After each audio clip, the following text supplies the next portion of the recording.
Spektatorë të nderuar, kudo që jeni dhe na shiqoni në këtë natë të rëndësishme të 17 shkurtit 2026, ju dëshiroj një mbrëmje të këndshme në shenjë të respektit dhe në shenjë të mirënjohjes për gjithë ata që dhanë jetën për lirinë e Kosovës, në anë parë ushtarët e UÇK-s, luftëtarët të cilët e sollën këtë ditë dhe të gjithë qytetarët të cilët mbështetën dhe ndihmuan që pavarësia jonë të jetë kjo që është sot dhe që na e mundsoi që bashkarisht ta festojmë. Shoqëria kulturore artistike Qamili i Vogël, e cila është e themeluar në vitin 2003, prej atëherë dhe deri më sonte ka zhvilluar një varg aktivitetesh në të gjitha fushat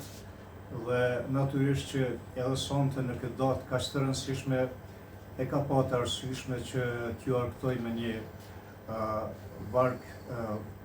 melodish dhe këngësh të cilat i shkojnë për shtat edhe festës, por edhe shoqërisë kulturore artistike Qamili i Vogël. Mirë po, duhet ta potencojmë që një rol shumë të rëndësishëm dhe mund të themi krucial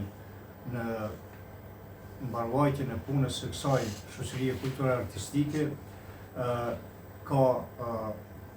zoti Shaban Baksi, i cili me zërin e tij që shënoi epokë të artë të televizionit të Prishtinës dhe i dha një epitet të veçantë kësaj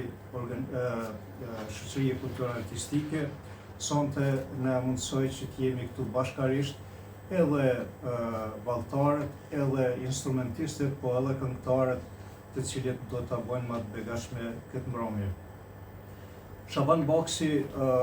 ka një jetë të tërë që i kushtoi punës në aspektin e trashëgimisë kulturore dhe historia e tij fillon me punën e tij në televizionin e Prishtinës. Televizioni i Kosovës nuk mund të shkruhet pa emrin e Shaban Baksit, si një prej këngëtarëve të shkëlqyeshëm dhe të hershëm të këngës të interpretuara në Radio Prishtinë. Shabani mbetet kujtesën kolektive të popullit tonë si portret identitetshëm dhe profesionalist në programet muzikore si në radio ashtu edhe në ekranet televizive. Një rrugtim i nisur me hapat e parë të RTP-s. Këngëtari Shaban Baksi filloi karrierën e tij që në zanafillën e televizionit të Prishtinës në vitin 1974, pra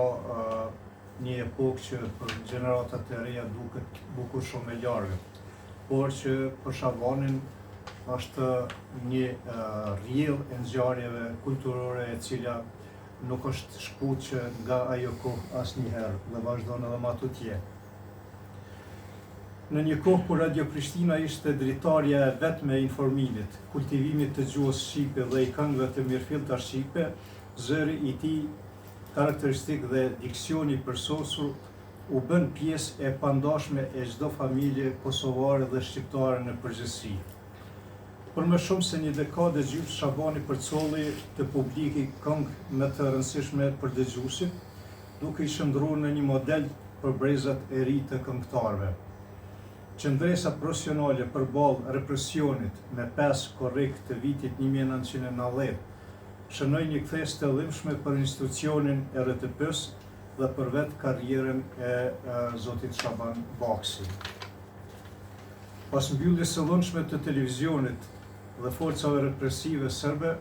Shaban Baksi, ashtu si shumë kolegë të tij, u largu nga vendi i punës, e që ishte në programin muzikor që aq shumë e deshti, por pa e humbur kur respektin e gjerë për publik.